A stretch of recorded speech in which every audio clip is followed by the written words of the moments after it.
Yo, what's going on? Welcome to another episode of Empire Jeff TV. I am your host, Empire Jeff, coming to you on a Saturday night live from Los Angeles, California, on the eve of Game 6 of the 2024 NLCS Game 6 between the New York Mets and Los Angeles Dodgers at Dodger Stadium at about 5 p.m. Pacific time tomorrow, man.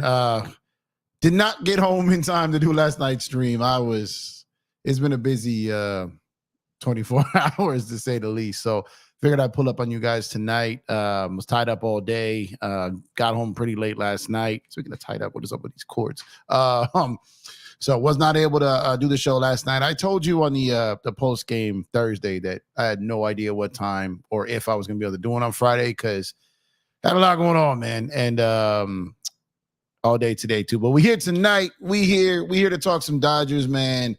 And I'm excited about tomorrow. Disappointed we didn't get it done yesterday, but I believe we get it done tomorrow. So we better get it done tomorrow. But like I said, I don't believe the New York Mets are going to beat the Los Angeles Dodgers 3 games in a row. I believe the Dodgers pretty much plan yesterday was, look, if Flaherty can't give us 4 or 5, it is what it is, right? They're not going to go and drain all their leverage arms to hope to try to hold them and win a game and have to use them again after that. They're not going to do that. So they rolled the dice, didn't work. And now here we go. Game 6, LA, Dodger Stadium, bullpen game. Do they have one more gem left in them this round? And it's going to be a short leash game. Probably Brazier start off again. Kind of the same thing, right? Brazier, Banda / Kopech, whatever. I think you're going to see some of the leverage arms early and often in this game. It would be ideal if Brazier could give us 2 innings. That would be fantastic if Brazier gave us 2 innings. I mean, like, if Brazier gives us 2 innings, we're probably winning the game, right?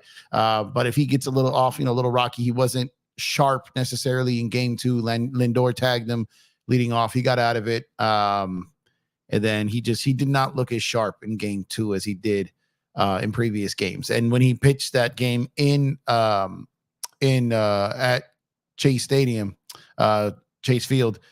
He wasn't necessarily sharp either. He got out of it. He got a ground ball double play.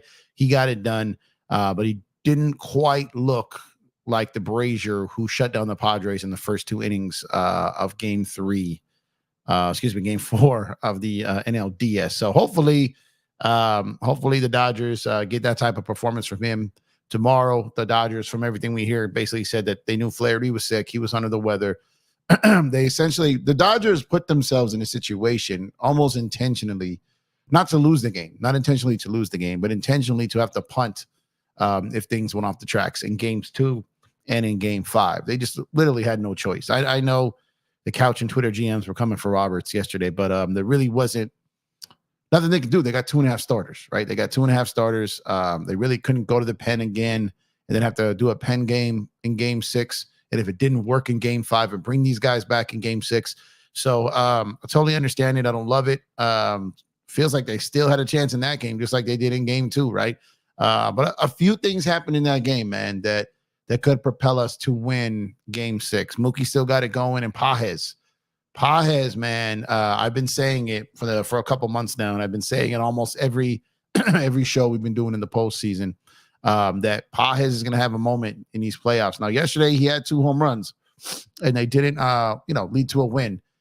But maybe that woke him up. Maybe that unlocked him. Maybe that got him going. I believe he's going to have a major moment in these playoffs. Maybe it's tomorrow if they go to Game 7. Maybe in the World Series. But I believe Pages has enough, especially against left-handed pitching, to do something to help us win a game. I think everyone in this lineup, 1 through 9, can do something to help us win a playoff game. And shout out to the Yankees making it to the World Series. I told them if they played with their food, Cleveland would get them. They played with it a little bit. Today, Cleveland was up, I think, 2-0. The Yankees said, F this, we're going. Giancarlo Stanton with another monster home run. Shout out to Panorama City's own Giancarlo Stanton, man. We used to know him as Mike Stanton back in the day around these parts, man. But shout out to him. I have often and always, rooted for the New York Yankees, but we reached the end of the road, man. The Dodgers are going to go to the World Series. They're going to face the New York Yankees, and I'm going to have to pause my support for the New York Yankees temporarily for as long as the boys in blue are playing them. And I believe the Dodgers will win tomorrow, and I believe that they will win the World Series over the New York Yankees, man. You got to start with winning tomorrow. We got to start with the first inning, the first 6 outs. Like I said in the Buehler game, I compared the Buehler game almost to like a bullpen game, right? Because even our starters, like those first 6 outs are so important, man. And if they don't get those first 6 outs without any major damage, I feel like any game that we have that, we have a great chance to win, especially if our bats are capable of having a big inning or 2, which they are.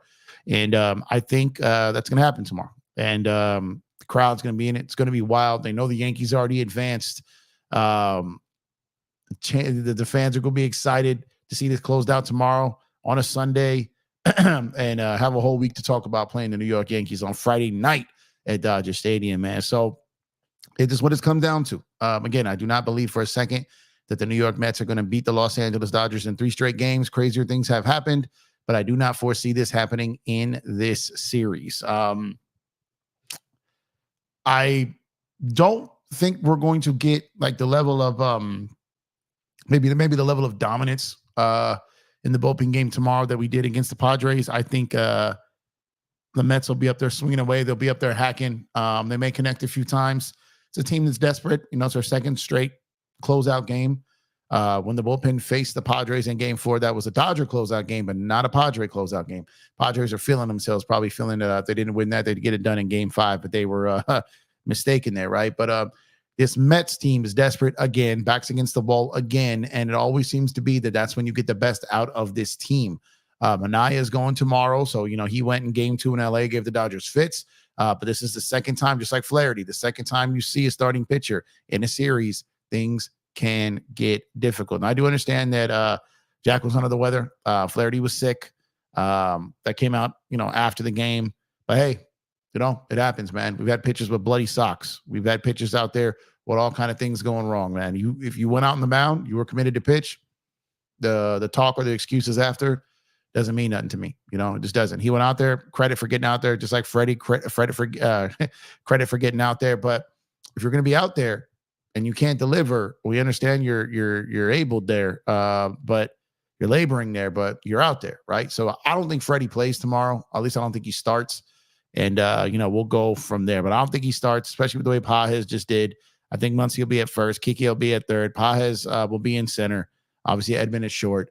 And I think that that's what it will be tomorrow. It doesn't seem like Freddie can get the ball anything other than a single because he's not able to hit home runs. And even with the ball is to the gap, it's really difficult for him to get to second.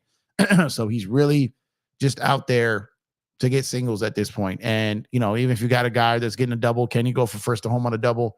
Can he go from second to home on a single?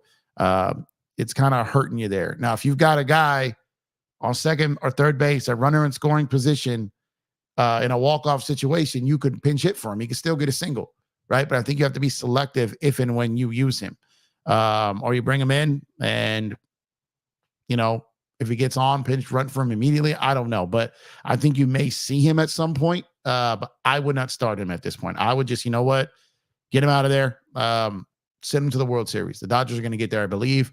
Let him sit there. He will have at that point, a full week's rest from last Friday to the Friday in which they play. I'm sure he'll put in work. I'm sure he'll get treatment and all that. So it won't be like he'll just be in bed for a week. But at least it will be game activities on the diamond for Freddie Freeman. And hopefully that leads us to a situation where he could be better come next Friday, right? So got to get it done. I really don't want to get too far ahead of myself. I don't want to come off arrogant or cocky like it's over. But I do believe the Dodgers will move on. I believe that, but all due respect to the Mets, when their backs are against the wall is when they play their best. So I expect these guys to get out there and try to fight. I expect out there to try to muck up the game, maybe get in the Dodgers' heads a little bit, try to do things. You saw them, they talked a little spicy the last game. Maybe they do that. Maybe this is the game where Jesse Winker goes full Jesse Winker villain mode just from a trash talking standpoint. But like I said about how Shohei needed to go into Gotham and go full-fledged villain, he needs to do that at home now. Now he needs to go from villain to hero at Dodger Stadium, man. We need Shohei and Mookie to do their thing. Mookie has been incredible in this series.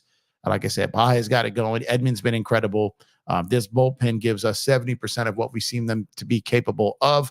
The Dodgers win tomorrow. We advance to the World Series. So appreciate you guys tuning in. Once again, this is Empire Jeff TV. We are talking Dodgers tonight, man. I am Empire Jeff. Happy to have you guys here. Drop a like on the video if you have not done so already. And subscribe to the channel also if you have not done so already. About 30% of the people here on a nightly basis have yet to sub up, man. Come on, sub up to the channel. Rob, help me out here. Ron, I say Rob. Ron, help me out, man. Acknowledge me, please. There we go. There we go, man. But like I said, long 24 hours for your boy here, man. Ooh, man. A lot of water. A lot of water. But yeah, appreciate y'all for tuning in. Here on a Saturday night, you got a ton of options, and you guys are hearing me, so I appreciate y'all, man. So let's see who's in the building tonight on a Saturday, man. Let me scroll up to the top here. Actually, real quick. Why does this do this every single time? There we go. Do me a favor, y'all. If you guys do shop on Fanatics, MLB.com, NBA.com, anywhere that you get your sport attire, your gear, your memorabilia, anything, man, consider using our link, our Fanatics link, man, where you can get your MLB, NBA, and NFL gear and more. Make sure to use our link to get special discounts, and your purchase also helps support the channel. Because the good people at Fanatics have partnered with the channel, and when you take care of them by ordering through us, they take care of us because you ordered through them through us. So great way to support the channel. You can also become a member on the channel. You can head on over to the description, or you can hit the join button, and that's the best way to join there. They got 3 different tiers here. Great way to support the channel. You can also tap that Cash App, which I forgot to put on the bottom of the screen to start this video. Been a long day, man. So I appreciate those who have done so already. Got a lot of orders this week on Fanatics. So shout out to you guys, man. Fanatics had a lot of good deals this week. Got a bunch of stuff myself, man. Popped up in there, and the deal from the link was going crazy a couple nights ago. So appreciate you guys. Check that link out. If you don't want to buy right away, keep it in your cart. Fanatics will definitely remind you guys excuse me, Fanatics will remind you that it's in your cart. Don't worry about that. All right, so appreciate y'all once again.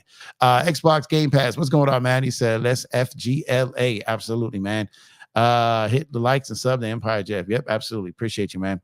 Have a great show, Jeff. You're a star. Thanks for keeping us fans down under informed up and today. Hey, appreciate you. I don't know about a star, but I'm here. So I appreciate you, man. Thank you for your support.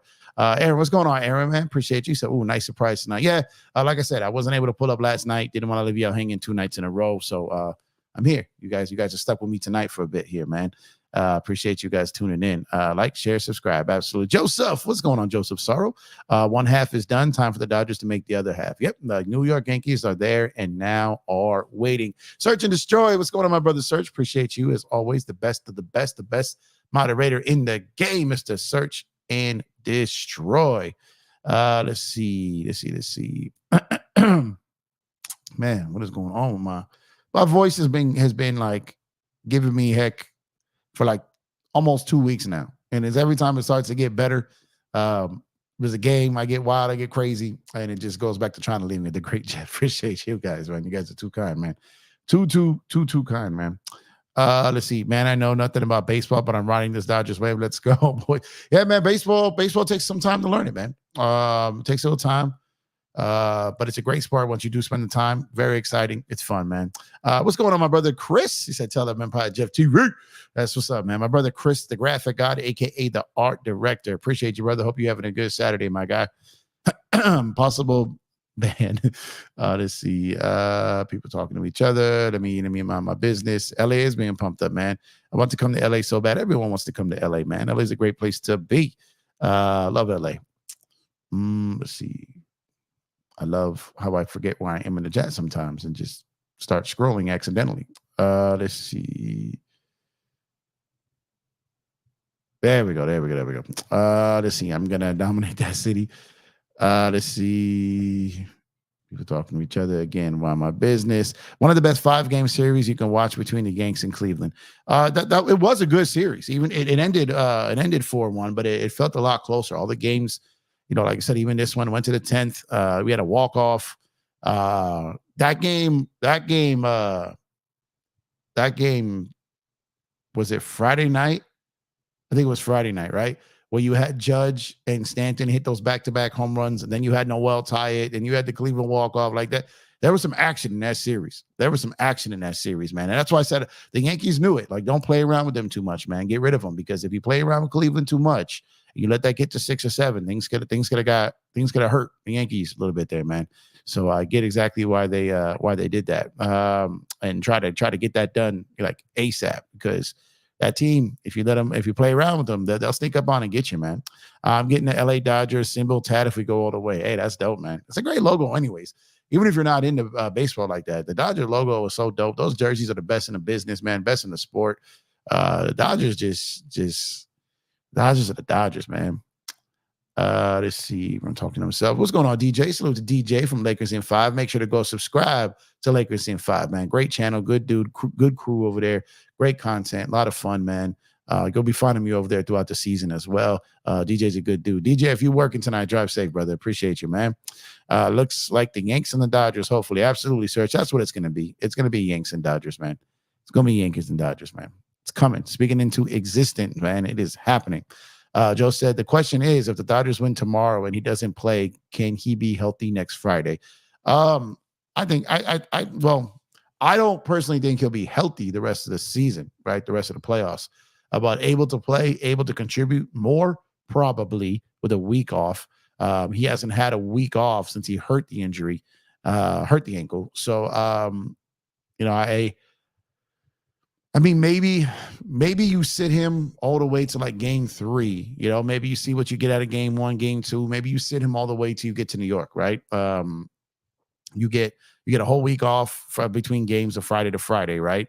And then you get Friday, Saturday, right? Then you got an off day Sunday, and you got about a 10-day rest there if you don't play him at home. Assuming they win in game 6. Don't go to a game 7, and he's still kind of hobbled there. Maybe you give him a little bit more time off, but I don't know. He doesn't seem to be getting better. He almost seems like he's getting worse. Freddie's not a small guy.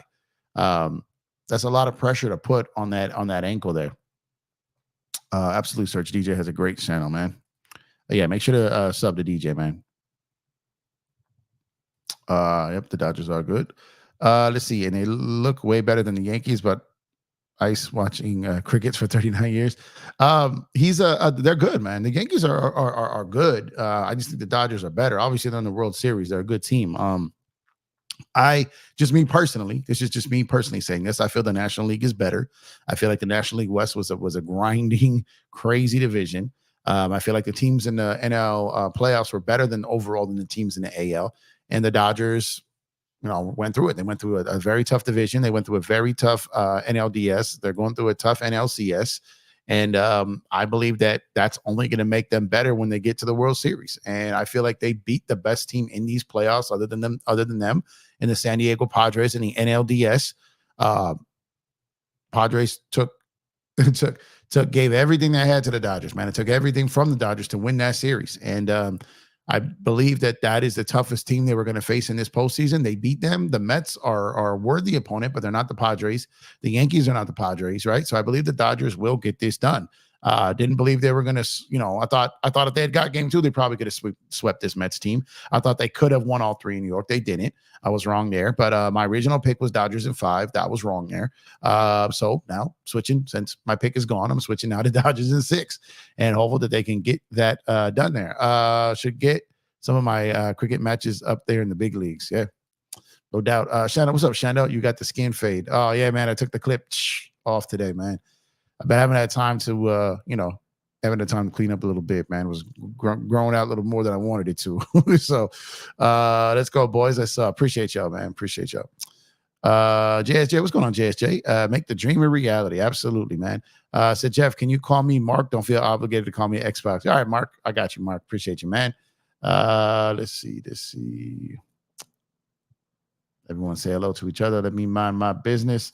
Dodgers versus Yankees would be so hype. It would be great for the league. It'd be great for the sport. It would be great, man. I've been feeling forever like it's gonna happen.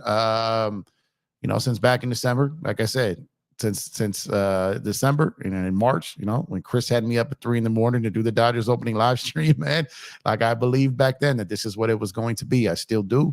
And I believe that it was going to be Yankees Dodgers, and I believe the Dodgers were going to beat the Yankees. And I've been saying that for, going on 10 months now, over 10 and a half months now. So I still definitely believe that. Mark says, thanks, brother. The truth is I play a lot more only meta. Got to change my name to MetaQuest 3. I don't know the closest thing to gaming though either, man. I'm the furthest from a gamer. Like this, even doing these shows, sitting down for this amount of time is rough on me. Like I'm a move around guy. Like I don't like being in the same spot too long. Well, I'm here, I guess, because I'm engaging with people. But what I do, if I do like a pre-recorded where I don't do a live stream, it's really brutal to me. Like brutal to me. I don't know how some people can do like a 10, 15, 20-minute video and post it later.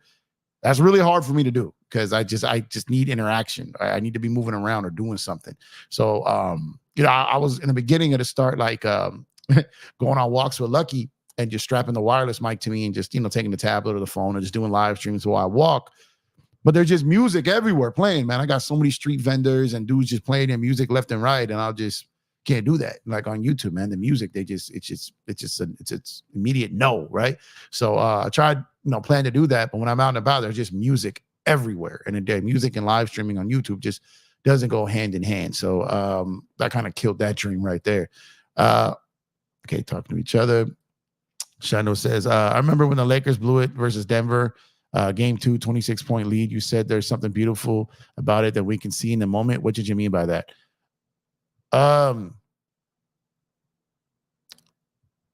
You said that I said there was something beautiful seen in the moment.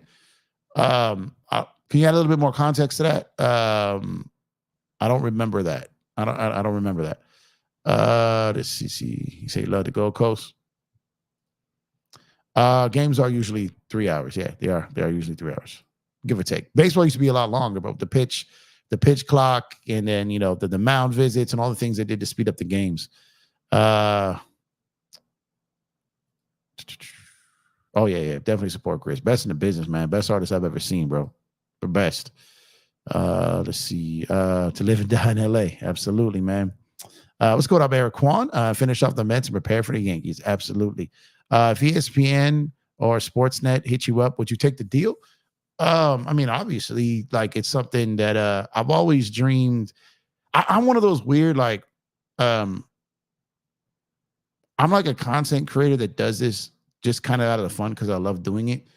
I don't I don't look at this as something I want to do like full time, right? I don't look at this as something I want to make my life or career out of it. Like um some people do, a lot of people do. I really like what I do for a living. I like what I do. Now, not to say that obviously if ESPN or Sportsnet hit me up, like to consider that, obviously, like no doubt. But I'm like in a weird spot where it's like I don't do this to really get much out of it other than doing it. You know what I mean? It's kind of weird. I don't do this and think, okay, my dream is to be on ESPN. Like, I don't really have that dream. My dream, I was always more like a radio guy. Like, that's what I wanted to do, right? That would be kind of cool. But like I said, I really like what I do for a living. I like the people I work with. But if that were to, come up, definitely, I'd be foolish not to consider it, right? But I don't, I don't really do this for that. Like, if you know what I mean. Like, I don't look at this as something that that I want to take to like all these next levels. Like, I do this to me just like just kicking and talking sports. Like, this is just my downtime.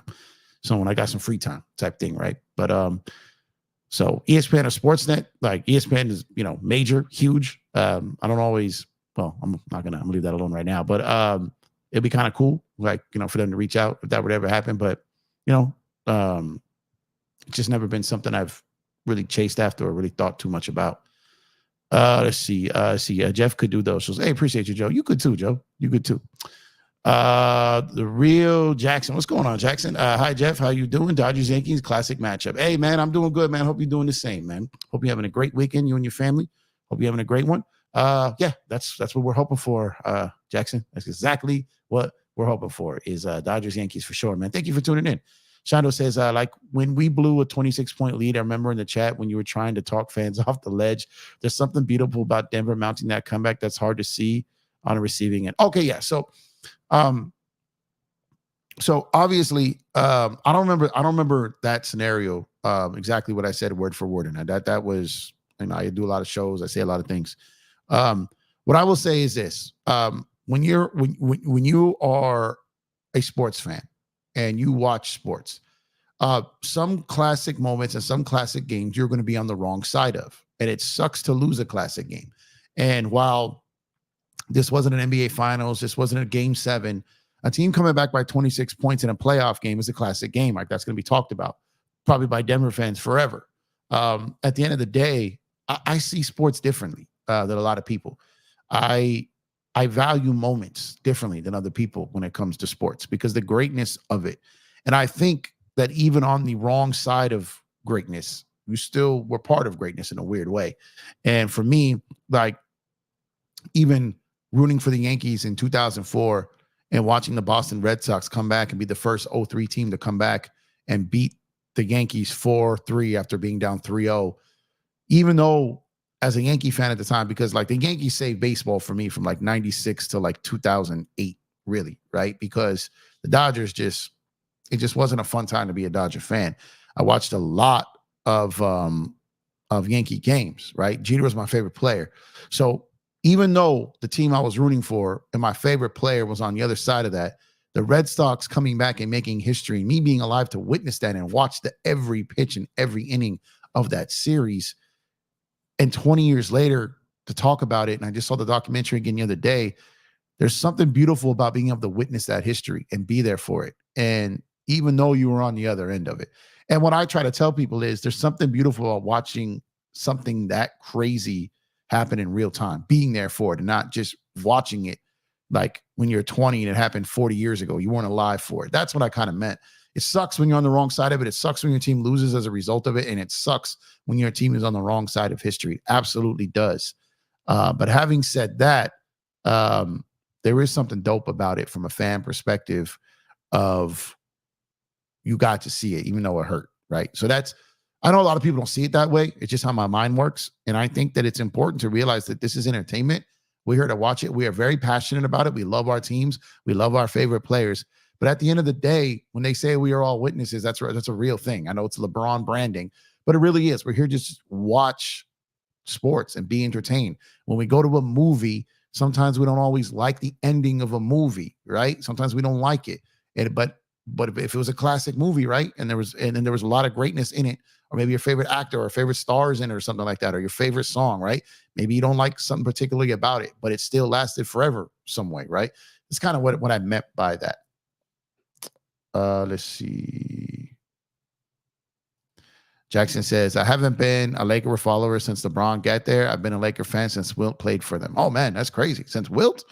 That's dope. I always like talking to like the real like veteran Laker fans that grew up. That's why, I used to talk to my grandpa all the time. And being was really cool was when I like my early dreams of being like a sports writer or being like a media member. And when I was really, really chasing down media people in like the early 2000s to mid 2000s, and then going to like autograph, like how I met Pete Rose all those times, and like going to all these like memorabilia events and having friends who ran them, and then having friends who booked them, and then and then at some times and some point assisting them in booking them. And a lot of people don't realize a lot of those events get booked through agents.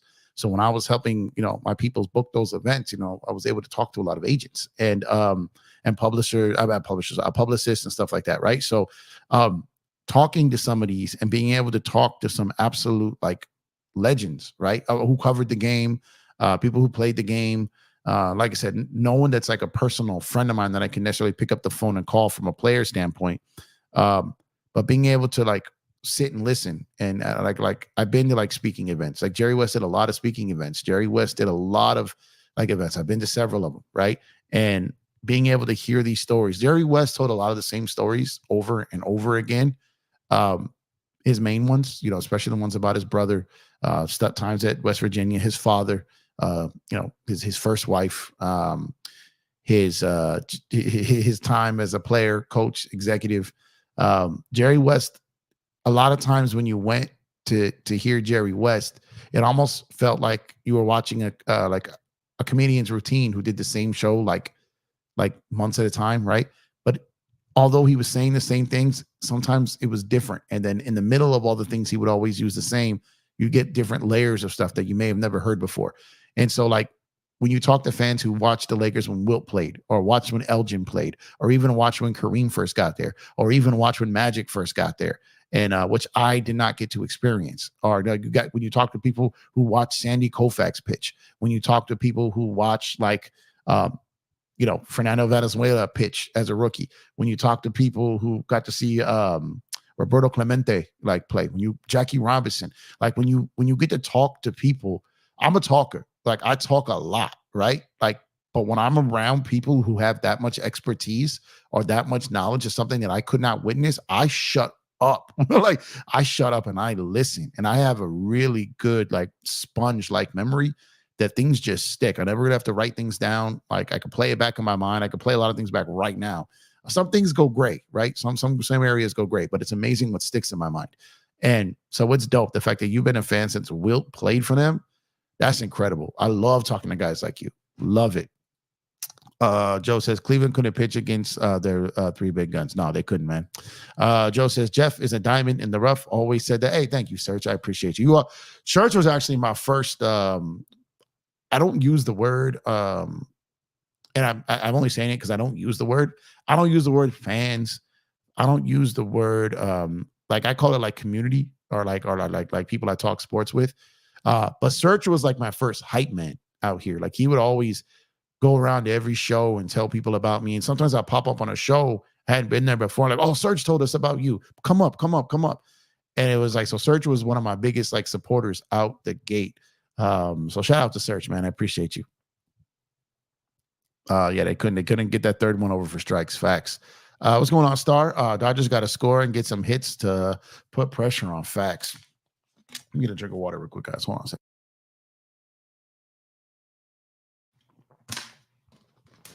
Been thirsty all day. Don't know the feeling. Like, let's see. The 0 runs in the first 2 innings, and that sets the stage for a win. Facts.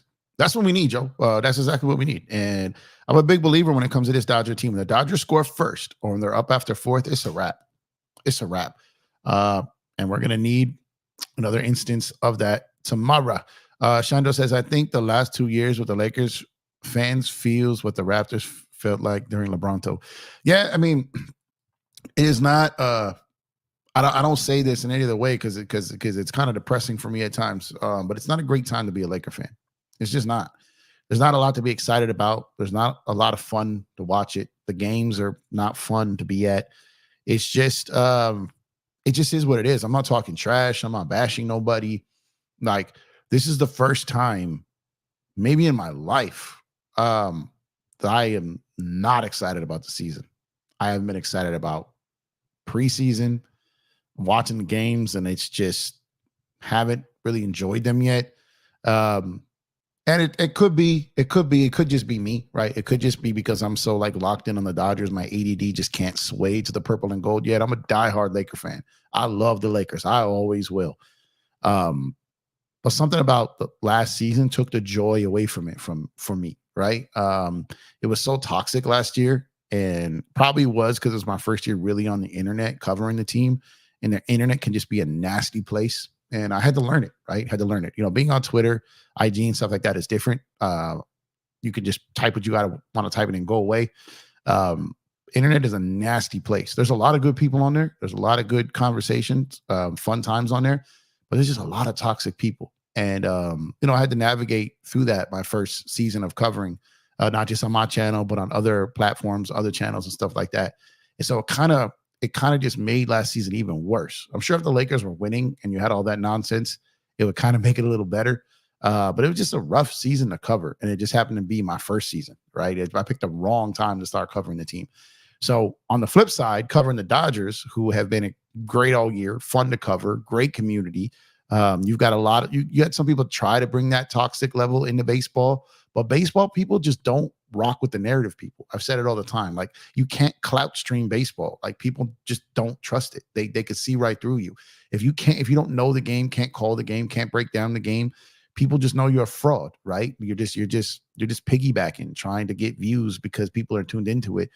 But baseball people just don't really like that. And I like that about baseball people. I like that about covering baseball. It's not a place for the frauds, right?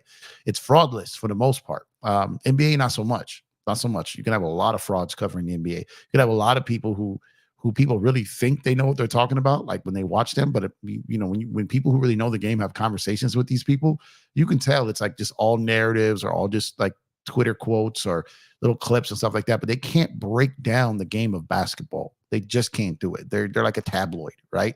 Which a lot of people like. But so going through that made it, makes it real tough to watch that kind of stuff, man, or be part of it, really. So the Dodgers have been fun. The Lakers are a struggle. My sports world is a struggle. Well, the Lakers are going through it. My New York Giants feels like forever going through it. The Dodgers typically break our hearts. So we're hoping that this year that's not going to happen. I support the Rams being in LA. They have not had a great season. So it's been a stressful sports year session right now for all of us. So, but outside of that, I think that's why I'm really, really, really loving covering the Dodgers. And back to your point, Shando, man, it does feel like, it almost feels like we're watching another team than the Lakers. It doesn't feel like it's the Lakers, right? It just doesn't feel like it.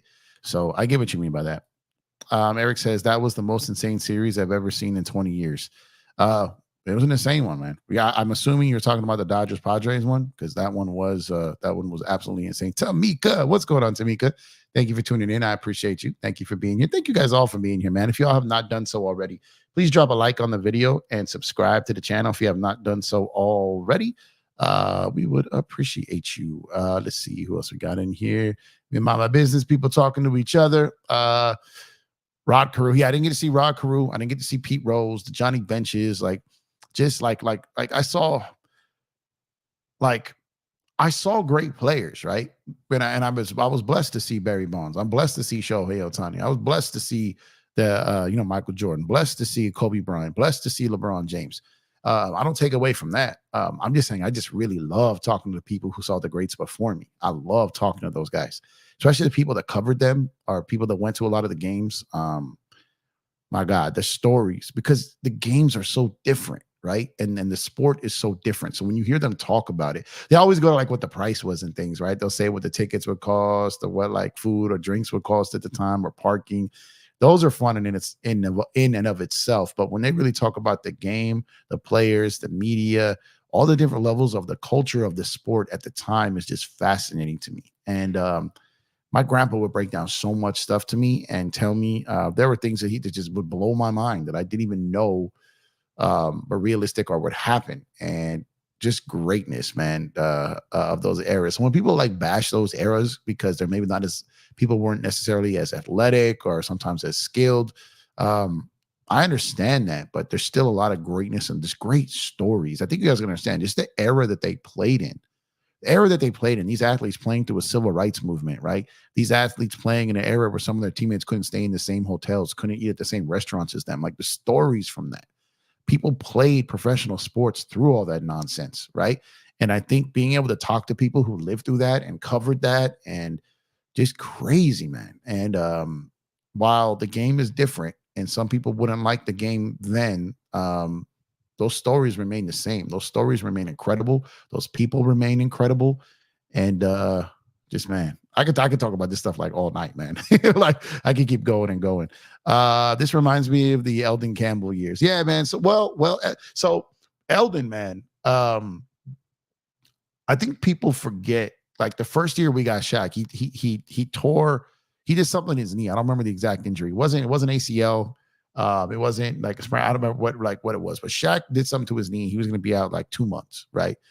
Eldon was that guy who carried that team so tremendously whenever Shaq was out.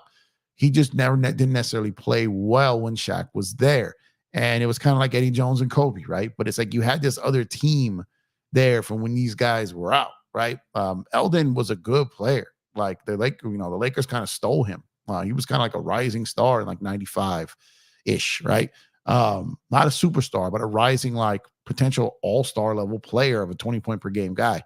And then the Lakers, that team before Kobe and Shaq was heading somewhere. They were never going to be the Kobe and Shaq team, but that team was going to be fun, right? And I loved that post-Showtime pre-Lake Show, pre-Kobe Shaq, pre-3P team, right?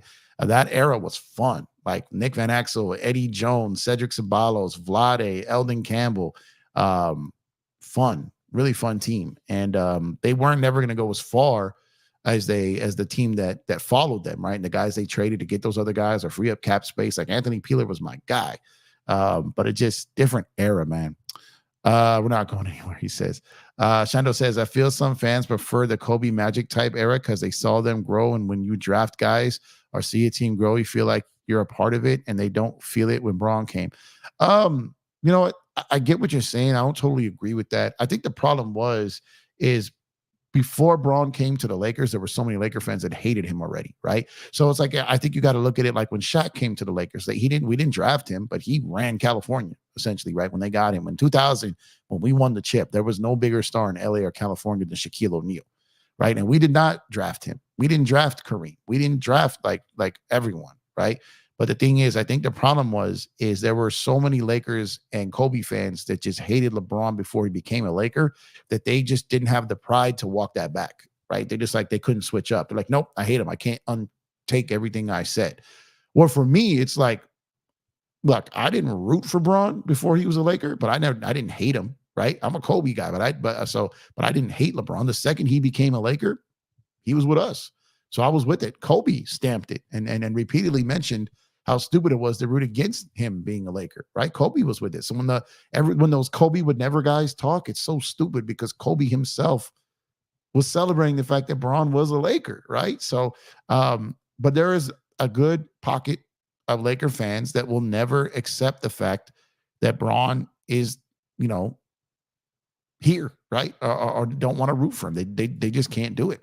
I'm a toxic Avenger. I destroy toxicity. I'm kind of that too.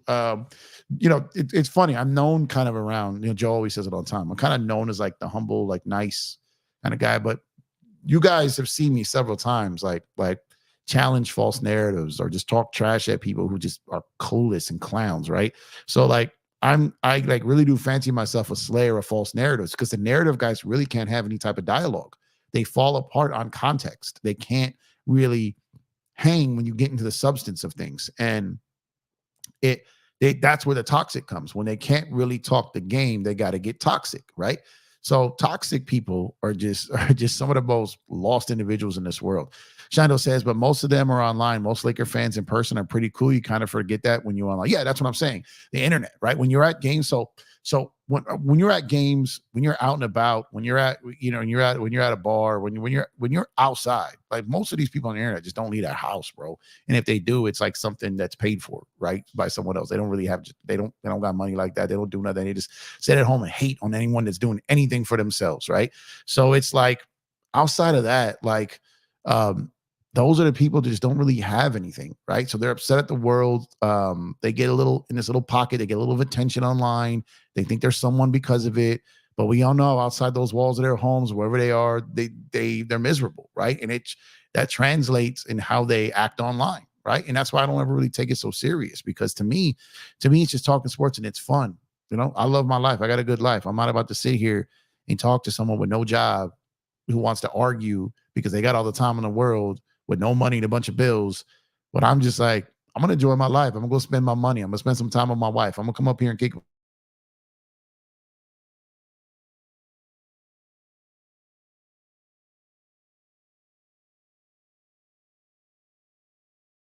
and trash about other people, and my internet's bugging out right now. But you know what I mean? Like, you really can't, there's not much of an argument you can win against someone who doesn't leave the living room. Like, so why bother, right? Why bother? Just let them play their video games. Let them not go to work. Let them just do what they got to do and just go on and do your own thing. I think my internet's going through it right now, y'all. Let's go, Star. If the Dodgers win the World Series, and I will have seen my three favorite teams, Rams, Lakers, and Dodgers, win their championship in a non-affected season. That's what I'm talking about. That's what it is, too. We just want our damn parade, man. We want our damn parade, man. And we going to get it, man. Big Baby, what's going on, Big Baby? Appreciate you for tuning in. Make sure to subscribe to Big Baby Sports, man. He's going to say something dramatic like he did right here. There we go. Tomorrow is a must-win for the Dodgers. Here we go, Big Baby, and all of his dramatics. It's not a must-win, Big Baby. It'd be a nice win. And I think they will win. But must-win, Game 7 is a must-win if it gets to it. This one, it's an ideal win. But must, I don't know about that. Quincy and Dalton look really nice, especially West Side Connect. I like Dalton. Quincy, I don't see getting much run once the regular season starts. Joe says Buehler pitches Game 7. If the Dodgers lose tomorrow, that would be fine. Yeah, absolutely. That's what I'm saying. Eric, I mean, my business here. People talking to each other. Our future prospects are horrible. Laker fans hated LeBron for the shot he's done for the last 6 months.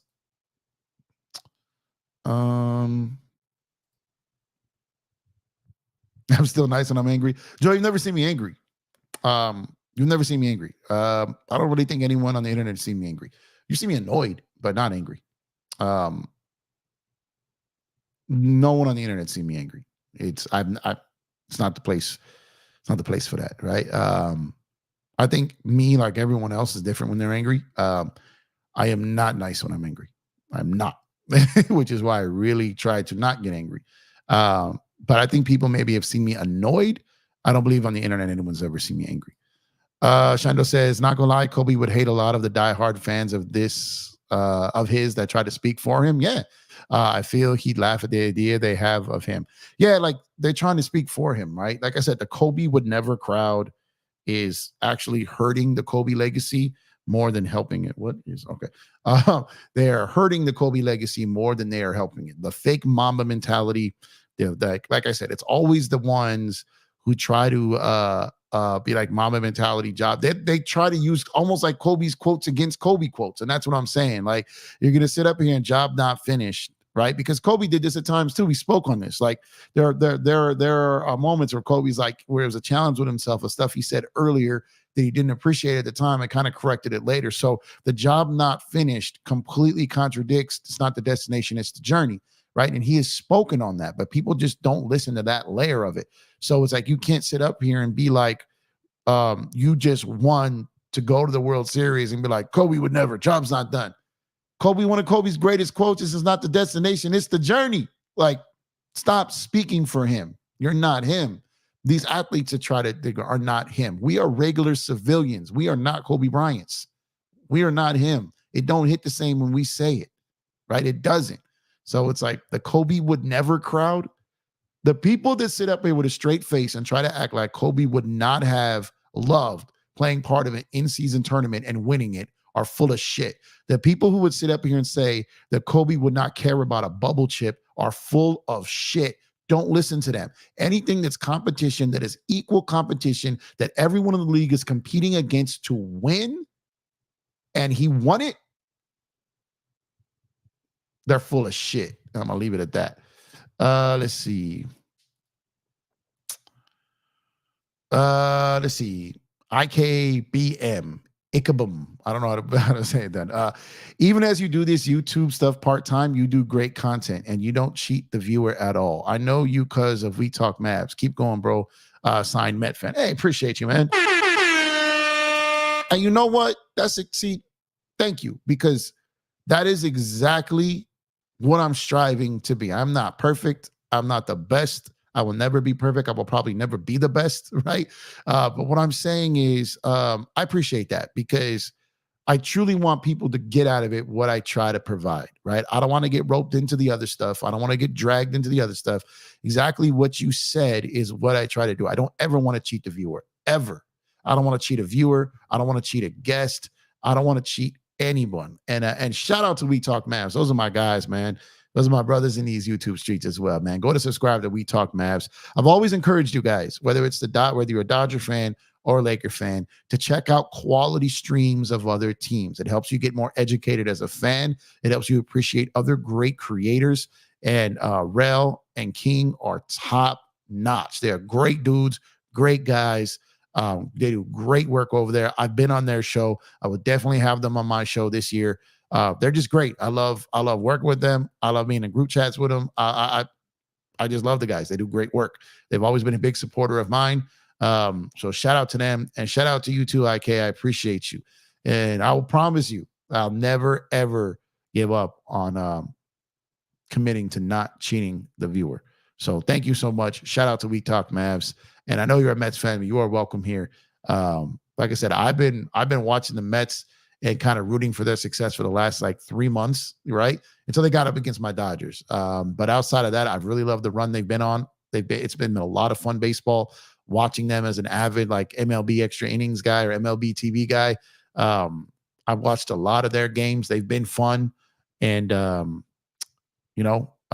out to you for tuning in. I appreciate you. And thank you for what you said. It truly does mean a lot. Let's see. Stay even and cool. Don't lose that. Yeah, I'm very comfortable in my own skin, man. I'm very comfortable. I am at my best being me. I don't need to try to be anyone else. I've gotten this far in life being 100% myself. I'm never going to switch up. And you could ask anyone who talks to me offline. I'm the same exact guy, whether I'm on here or offline. I don't switch up. I don't fake the funk. I don't switch up on people. I don't act a certain way. I don't act funny. I don't do anything different than what I do right here, right now. You can ask the people that talk to me off the internet. I'm the same way, man. And that's how it should be. Not everyone is like that. And I had to learn that the hard way. But outside of that, I'm just the same dude, man. You can ask people I work with. You can ask people that work alongside me, that work for me. You can ask everyone. I'm the same guy everywhere. So appreciate you, Joe. Dad Inspiration, what's going on, man? Got to start with Phillips or Trinan, in my opinion. Dodgers always give up runs early, so we need to start out good. You know what, though? I don't think that Phillips or Trinan are wired to start a game. I know that sounds weird. I think that's why they have a difference between a opener or a bullpen guy that opens the game. Trinan, Phillips, those guys are wired for high leverage. And you can argue that the start of the game could be considered high leverage, but it's not their mentality of when they come into a baseball game. I don't think that would work the same. Granted, we haven't seen it, so I can't sit up here and say with any certainty that I'm 100% correct on it. It's just a gut feeling I have. Certain guys are wired to come in like once the game has begun, and they want to be put in that moment where it's like, okay, it's not working here. Oh, I need to come in and add something extra. Those guys aren't really wired to start the game. It is different. There's when you talk to relievers and when you hear relievers talk, they say, I don't remember who said it, but someone told me like, you could never put me in a game before there was like 15 outs. You just couldn't do it. Like, was it Gagne? Was there Gagne that said that? And he was like, because I tried it as a starter, I tried all these things, and it just couldn't work. But there was something about anything 15 outs and on, I could lock in on. But anything prior to that, I just didn't have the same type of energy. Some guys are just like that in the sport. And I think that like Trinan and Phillips are kind of like that. Now, Kopech, who has aspirations of being a starting pitcher again one day, is different, right? He probably could, because he's spoken about that. But I think guys like Trinan and Phillips, they're not wired that way. It's weird, I know, but it's a real thing when it comes to baseball mentalities. We talk Mavs is fire. Absolutely, man. Absolutely. Those are my guys right there. Love those guys, man. Search is perfect. You are as close to perfect as it gets, Search. You are right. I strive to reach a level of perfection, getting near the level of perfection that Search has reached in his life, man. Every vet is perfect, man. Shout out to Search. Shout out to all the vets, man. Dan Inspiration says middle innings should be Banda and Hudson, then Kopech close the game, in my opinion. No, I hear you and I respect your opinion. I'm just saying, like, when you listen to relievers talk, their mentality is just different about when they enter baseball games. Shadow says, sometimes these past few years, watching how the Lakers fan acts makes me embarrassed to be one at times, especially with death threats, even with guys who want to ring for the organization. Yeah, that should never be accepted. And any Laker fan that's around that or like should shut that down immediately, man. That does not represent us. It's like the dumbasses at Dodger Stadium who have too much to drink and just become idiots. That's not us. Like, that's not your average Laker fan. That's not your average Dodger fan. It's not the bulk of them. But unfortunately, some of them reflect all of us at times when it comes on a like a larger scale. The internet, ESPN, who covers that nonsense. But sometimes, like I said, that's why when I came up here, I was never going to be a tantrum throwing content creator, because I don't know, man. There's just something weird about an adult throwing a tantrum to me. Like, I don't know. It is what it is. If a team loses, a team loses. I've had my moments where I've been annoyed. Don't get me wrong. I get upset. I'm not above that. I'm not above that, right? But what I'm saying is just getting up here and just completely having a meltdown because my favorite team lost. I've been there, done that. I've outgrown that. You know what I mean? I can't. I've broken things. I sprained my ankle getting mad at the end of a game. Like, I've cursed, man. I've been there, done that. So I'm like I said, I'm not perfect. I'm not above that. I've been there though. So I've gotten past that. And last thing I want to do is be a guy that comes up here and just starts throwing fits. A grown ass man crying and throwing tantrums online. Like, not gonna do that, bro. Let's see. It's IKBM, and I collab with We Talk Mavs when they do crossover podcasts covering the general NBA. I just give Nick's perspective. Rail and King are my guys. Okay, dope. Go. Maybe we could talk to them, and maybe I can be pull up with them, pull up, all of us together. I've got something going to be happening real soon on my show too. That's going to be like, something along the lines of that panel where guys from other teams, content creators from other teams, because I really, really want my audience, my chat, to really experience other fan bases, other teams' perspectives. Like I said, I think it makes you a better fan. I think it helps you break down the game better. And I think it makes you understand that some of the things that you have frustrations with when it comes to your team, you're not alone. Like I was telling people last year, majority of fans have the same issues that Laker fans do. They got some issues with their coach, issues with their owners, issues with their front office. There's a lot of things that Laker fans are just particular to themselves. They think it only is happening to them, and it's not true. And I kept telling what was going on my headphones here. I kept telling them all last year. So when I went on, I did that show with We Talk Mavs, and they had a lot of the same issues that a lot of my chat was having. I was like, see, guys, this is why I wanted to do this. I wanted you to see this is normal. The things you're upset about that our coach is doing at times, other teams are doing them. And you have to understand that. You can't just be locked in and boxed in on one team. If that you're a fan, that's cool. But if you really want to know the game better, it's good to learn and hear other fan bases and other creators. So appreciate you for tuning in for that. And I definitely would love to be part of something, man. IKBM. Got you.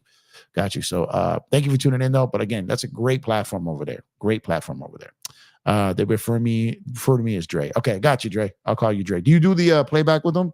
Because I I pull up on their playback from time to time. Not, I think I've been on there once or twice on the stage, but I'm in their chat a lot. Like I said, I support everything those guys do. Everything. I can't take Paul George seriously anymore. Bro couldn't even handle the B team in LA after the legit bent over backwards for bro. Philly fans gonna have a field day. Yeah, I don't know if he's gonna be built for that city, man. We'll see. Dre says, I think the Yankees have had it too easy of opponents, even though they have at high tension moments. Whoever comes from the NL should steamroll them. I think whoever comes from the NL's, like I was talking about this the other night, that the New York media believes that the Mets are better than the Yankees. The people that cover both teams believe that the Mets are better. I don't know if that's the case. I guess we'll find out if that comes to fruition or if the Dodgers go up against them, if it's an easier series than the Mets series turned out to be. But here's the thing. The star power of New York is what makes them dangerous. The Judges, the Stantons, the Sotos, the Coles. Like the star power is so much bigger on the Yankees than it is on the Mets. And some stars, when they get going, they start seeing that baseball well, it is a nightmare, right? The Mets don't have the star level that they do. Now the Padres did. But I don't believe anyone in the AL that the Yankees have faced have had that star power either. Now the Dodgers have it, of course. But the Mets, I don't believe have star power. They got overachievers. Like they played great. Lindor is a star. But I'm saying Vientos has had a star-like postseason, but he's not a star yet. We'll see what he becomes if this remains consistent. But they don't have that star level guy like the Yankees have. But I do believe there's some merit to what you're saying, though. I don't trust Brazier to start the game, says Dan Inspiration. Well, he's had some great ones. He did several games this year. I was at a lot of games this year. He started the game, did fantastic. The last one he started wasn't that great, right? It wasn't that great. But he's had plenty of great starts to this season, including Game 4 against the Padres. Excuse me. Man, can we just get Shohei to pitch the first inning then? Oh, man. That would shock everybody if they threw that out there. Joe says, Dodgers need to figure out why all their pitchers are falling off before letting Ohtani pitch again. Yeah, the difference with Ohtani, though, is I think Ohtani is going to go about his own regimen. The guys that are falling off are guys that are coming up through their system, and Glass now, who's had issues in the past, right? But Ohtani, I don't believe the Dodgers will have any say over his regiment, over his style, the way he's throwing. I think it's a lot of the guys coming up to their farm that have more problems. We inherited the Glass now situation, but I think it's the guys coming up to the farm. Shohei, he's had those already, right? We already had them twice. So typically that's it when that happens. If you need a show to explain that every fan base says the same issue, you ain't paying attention to basic information. No, but sometimes people do because they only watch one team, right? And so I love like hearing other team perspectives and learning more about a team that I don't know about because we only see it we see it on TNT or this and that. Like I got League Pass, I watch every team, right? But I don't watch every game every single night. So when you lock into like a creator who covers the team 20 year round, you definitely learn from something. And but there are also things that even me watching a lot of these games didn't pick up on, right? So I think it's a great way to get more information on a certain team. Dre says, I pop on playback every so often. I'm in the chat. Gotcha. Okay, so you'll definitely be see me in there for sure. What's going on, Lewis, my brother? He said, what's good, my brother Jeff? Get the likes up and subscribe to the channel if you are new, and tell a friend or a family member about the channel. Here we go. Let's go Dodgers. Absolutely. Absolutely, man. It's gonna be exciting tomorrow, man. It's gonna be exciting. I think we get it done tomorrow, y'all. I think we get it done. Where's your guys' confidence level? Do you guys think we get it done tomorrow? Do you guys think we get it done tomorrow? I think we do. I think it's gonna be a short leash game. I think if anyone gets shaky, I think they're going to be all over it. I think pretty much everyone but Bueller, everyone but their starters. It was like halfway between a hiccup there. I don't know what's going on. Everyone but their starters. You won't see Flaherty. You won't see Yamamoto. You won't see Bueller. Everyone else is available, I would imagine. And we will see how that goes. And typically, when all their high leverage guys are available, as long as things don't spiral crazy out the gate, and I don't think they'll let it, But this is going to be a game where we're going to need the bats. Going to need the bats. Give the arms a little leeway here. Take a little pressure off them. Let them be pitching with the lead, not trying to pitch to make a comeback here. Laker fans will either worship the ground you walk on or treat you like a terrorist. What's funny though is there are moments they even gave Russ MVP chance. Yeah, man, they're brutal, man. Brutal at times, man. We handle it, no doubt. 100, we will win tomorrow. I think so too. Is there any Laker player you know that went from being traded to a fan favorite that you know of? That went from being hated to a fan favorite? A Laker. I've seen Dodger players go from being hated to being loved. A Laker player that they got that they hated and then loved. Let me think about this. There are Laker players that they hated because they were on other teams. Like that's different, right? So it's like you had like the Matt Barneses, you had like I would say LeBron, but a lot of people still hate him. So I would say like Matt Barnes, even Pat Bev. Like there were people who were on board with getting him, and like we're like, okay, he's our guy now, right? Artest for a while was hated. They got him, but as far as like, now I don't know if you're saying a player that was hated while he was on the team and then like kind of redeemed himself.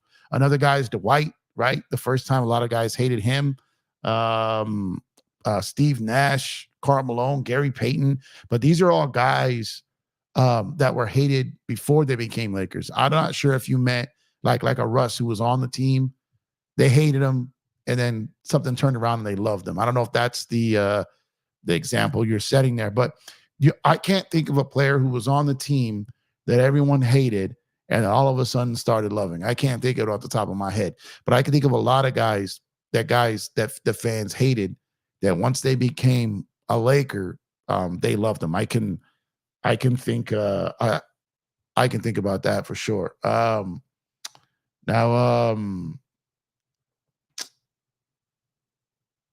I can't think of anyone like that was on the roster. Let's see. Chris says, Jeff, did other coaches around the league say you cannot win and die in every game? Lakers fans? No. See, but Chris, the thing is with the stuff that Darvin said, so much of it was like, got to be careful with my words here because like people latched on. So like the one where he said, like, I wish he would just give me his playbook so I know it was coming. He was clearly kidding. Like he was clearly being sarcastic. People thought he was serious about that. Like people thought that like he got up there and admittedly said, hey, can you give me your playbook so I know what's coming? Like people thought that was real. Like they believe this is how toxic it was. That was clearly a poor attempt at humor, right? It was clearly sarcasm. Now it was stupid on his part because as he said, people hung on to everything that he said. Now Darvin just was horrible at dealing with the media. And here's the thing, we're learning very quickly here that JJ is not going to be fun, right? He's going to be a little terrorist with the media come like December, January. Like he is going to be angry, arrogant, cocky, just pissy. Like he's going to be, it's coming, right? You're already starting to kind of see some of it. But Darvin just didn't have a feel for when and what to say. Darvin thinks saying you cannot win and die in every game, like basically saying like we got 4 games in a week. Like if we lose 1 but win the 3, why are you crying over this one? Like he just doesn't know how to translate that, right? So it's like basically we're trying to figure it out. Stick with us. We're frustrated too. Like I've went over this multiple times, right? He just didn't know how to relay that. What he said was kind of true. However, stupid like how he delivered it. But I'm telling you, the one that kills me the most is the one when he's talking about, could he just like, if he gave me his playbook, it would make it easier. That was so obvious that he was a poor attempt at humor, was being sarcastic. But because the situation was so toxic, and everyone ran with any little thing that could add fuel to fire, it just made it so much worse. Darvin Ham, and I will continue to die on this hill, and more as this season goes on, you guys are going to see this. Darvin Ham was not the only problem, and he wasn't the main problem. He was a problem. But the Laker problems are still there. They still exist. They're not going anywhere. And you will see that translate to the floor. You will see it. And I want my money back because everyone told me it was just Darvin's fault. and it was all because of him. And everything was going to magically change as soon as you just remove the cancer from there. It's all Darvin's fault. Be careful. You guys are going to learn very quickly that's not the case. Let's see. Joe said LeBron. He's still hated though, Joe. Let's see. Yankees definitely have the star power, but Judge can't perform like this regardless if Soto and Stanton are going crazy. Jazz needs to pick it up. Yeah. They've been scratching by without normal Judge. Yeah, that's true. Got his first home run the other night, for sure. Clutch home run side. Yeah, you're right. You're definitely right. Not talking about guys who were hated on other teams. I meant like they were Laker players, then fans hated but became loved as a Laker. The only one I could think of, but it wasn't while he was on the team, was Dwight. Like they hated Dwight when he was here in like 2012, 2013, and then loved him when he came back in 2020. And everyone still loves him and thinks he can contribute now. Outside of that, I have to think on this pretty hard, but I can't think of a guy who they hated on the team and then magically, like he figured something out, and they loved him. Like after, I can't think of off the top of my head. Malone for a minute. That's not true, Joe. When he had that battle with Kobe against Houston, he was kind of arguing, fighting with him. There was a lot of people calling the Sports Talk Radio, calling him a bum, calling him a thug, couldn't stand him. Like I heard it a lot. Dodgers 8-3 tomorrow. Man, that would be fantastic. Malone in Denver. Yeah, but he never became a Laker, right? Mookie Betts seals his NLCS MVP. Yeah, that would be fantastic, man. People was really out here calling Mookie D-Lo, man. I can't. Dodgers depth is just too much for anyone's staff. Plate discipline will send the Yankee staff off to the rails too. It's different when you see two real studs the first two rounds for seeing 3 MVPs. It's a great take. Absolutely correct. I think maybe KCP. I remember in 2020, Dwight had to defend him from trading rumors. Rondo was almost moved for Darren Collison, who was sitting next to Genie. Yeah. Yeah. Here's the thing. People forget how much in 2021 people had turned on Kuzma. People had turned on JaVale. People had turned on KCP. People forget that layer of history, right? They act like that 2021 team, that everything was okay. They got hurt, and it's probably why they didn't win. But people were acting like fans weren't turning on those players. Fans had turned on Kuzma. They had turned on KCP. They had turned on JaVale McGee, who they were throwing tantrums and calling him unplayable. Then when he got traded to Cleveland and the salary dump, they celebrated it. Like same with Rondo the last time, kind of the last time he was there. Like, you can't play him, they kept saying. But people forget that because they hang on to narratives. Dwight Howard in 2020, yeah. They hated him in 2012. When he came back in 2020, he was loved, like kind of almost like immediately from his energy out on the floor. But that's the only one I can think of as far as played there, left, and came back. I cannot think of one who they hated for like a stretch of a season and then loved him that same year or the same stretch of contract. I can't think of one. Also, another scam quote: "No more lineup. I want to steal someone."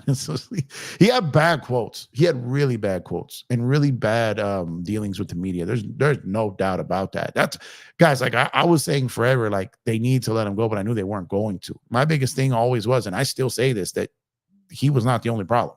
He's not. And I'm really interested to see people who made that their entire coverage all last season, how they do this year when they realize that. Let's see. I think JJ is aware what he is not supposed to do because he gets the advantage of the Book of Darwin. He has the Book of Darwin, but he also has an ego. And JJ loves to stomp on people. So it's gonna get interesting. I promise you this. I promise you this. It's gonna get interesting. Let's see.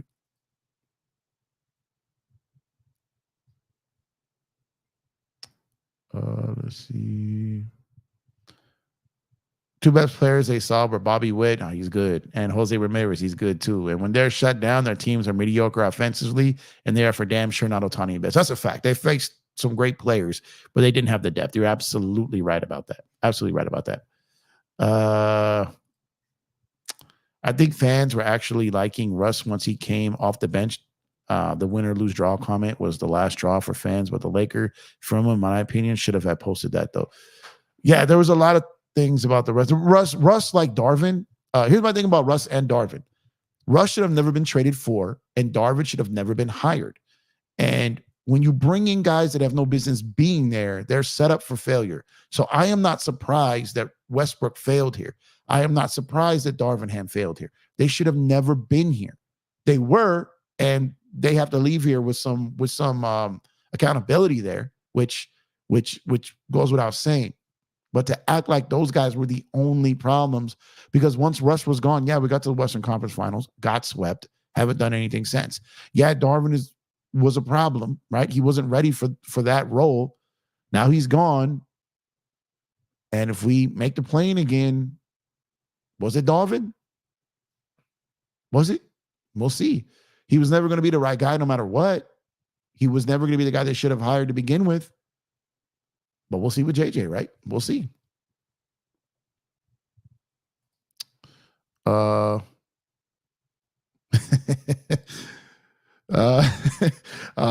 says, hey man, I love a fiery, feisty coach. I prefer that over a lackadaisical, too cool for school one. We need an a-hole. Yeah, but here's the thing. Being an a-hole only works. Where's Joe? Joe, we are in the results business, as Joe the results sorrel always says. You can be an a-hole. Popovich was an a-hole. Phil Jackson was an a-hole. Riley was an a-hole. You can be an a-hole if you deliver results. If you're not delivering results and you're still an asshole, fine, I'll say it, then it just doesn't work. You can't be a jerk when you're not making things happen. You can't. You can't be an asshole when you're not providing results. You can't. You just can't. You're just gonna be grumpy, right? You're just grumpy.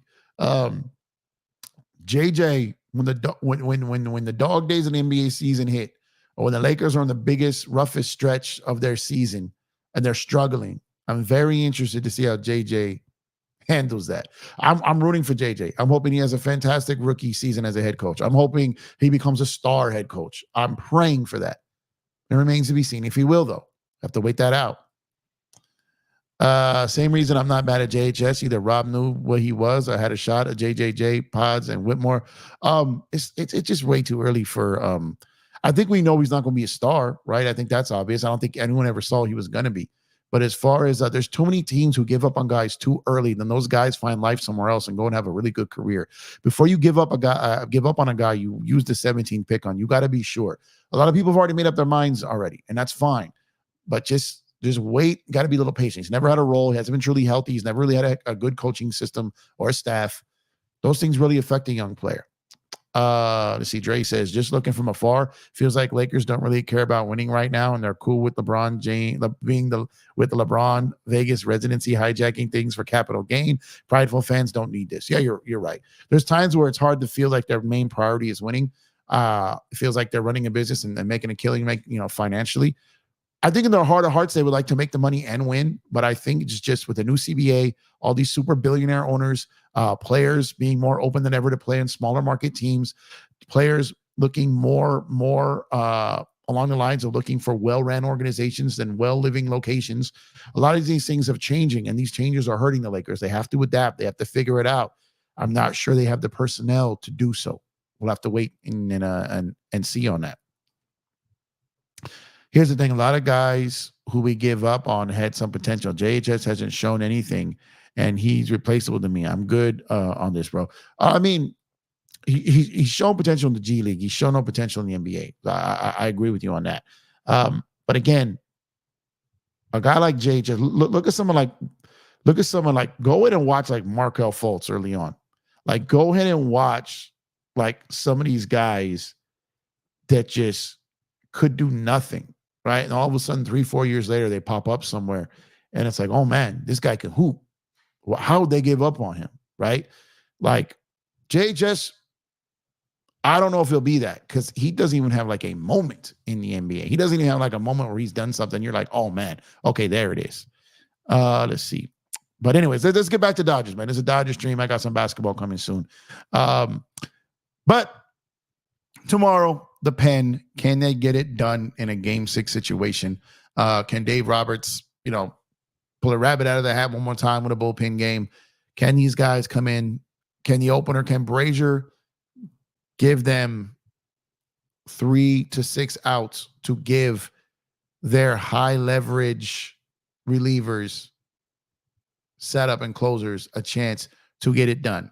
Will Shohei and Mookie come out and just absolutely clobber Manaea and make it seem like game 2 was a fluke, right? Can they come out?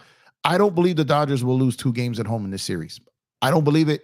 I won't believe it until I see it. I don't believe they're losing 2 games in this series. I believe we are going to win tomorrow. I believe we will be celebrating advancement to the World Series. And yes, I said celebrating. This is not basketball. You celebrate advancement in baseball. If we advance and anyone's up here with that job not done stuff, you're going to get timed out. All right. It's not what it is. No, I'm just kidding. You're not going to get timed out. But what I'm saying is you celebrate advancement in baseball. It's part of the culture. It's part of the sport. If you are new, deal with it. It's part of the sport. Trust me. Search says, we got this. Pray for the Dodgers, fam. You know what's weird? San Diego, I got to do a video how I was that whole day. San Diego, I was beside myself. I was like worried sick. I don't get that way with sports. I don't get that way with my teams. I love pressure games. I love close games. I love classic games. It's great to dominate a team. It's great to beat like a top level team by 20 and say you stomped on them, you killed them, you destroyed them. That's cool and all. But give me that classic shit, right?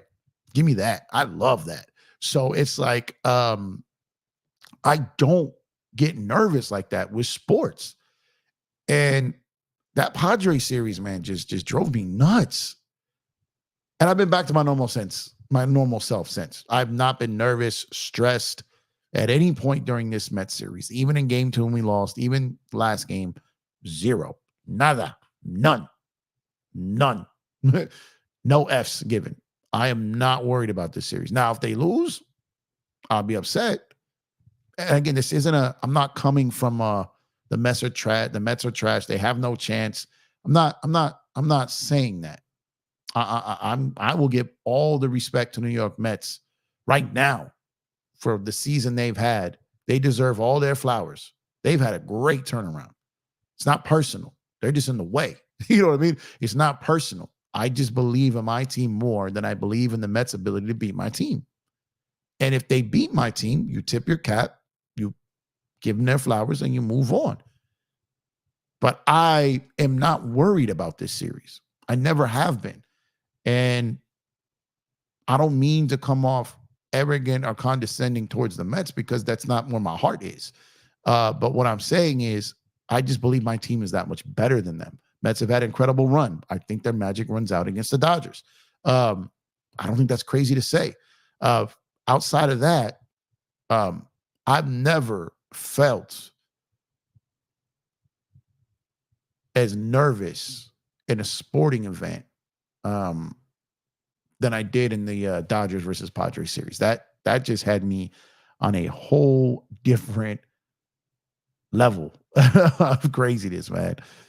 We got this and need the team to come through. Yep, the bats got to get popping tomorrow, man. They need to get out Manaea early in the game. Yeah, get to that bullpen early. What's that Beanie Siegel always said? Bang, bang, take off gang. Early, get them early, man.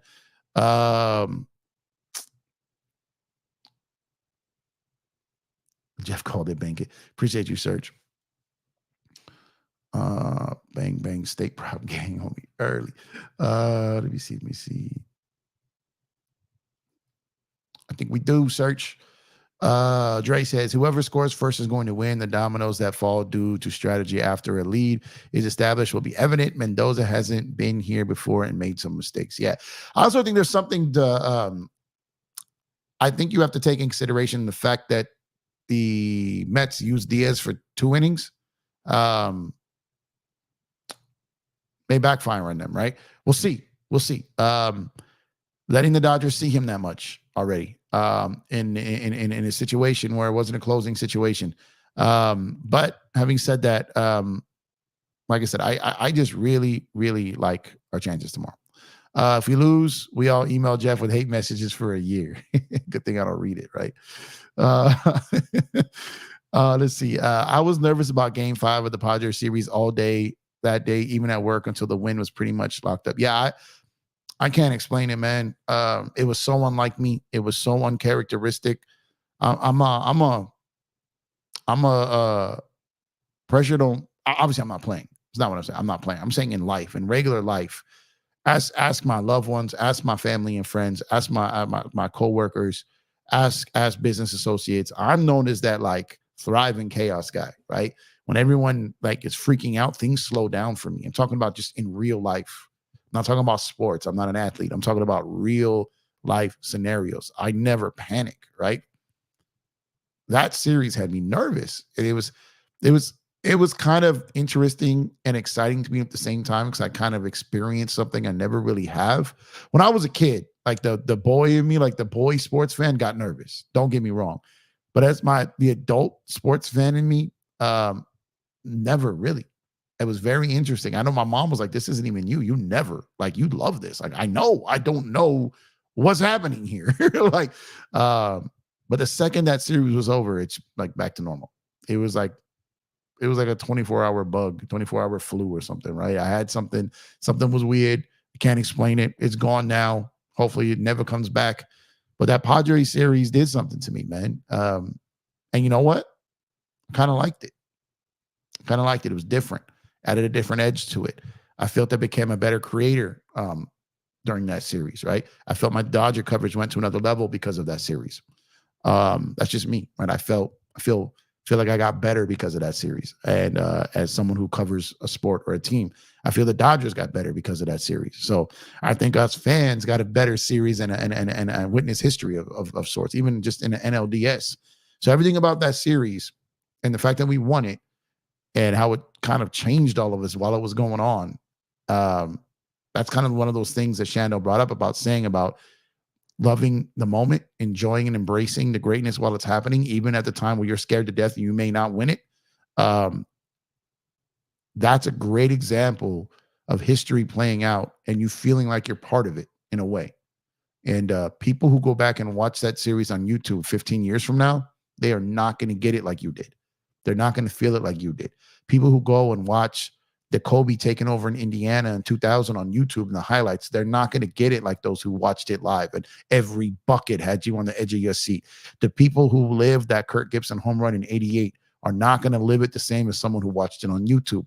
The people, like I said, who saw Robert Ory's shot in real time are not going to feel it as those who watched it on YouTube or on NBA TV in a classic game. The people who watched Kobe's 60-point game are not going to feel it. His 81-point game are not going to feel it the same as someone who was living it in the moment. And that's what I always say.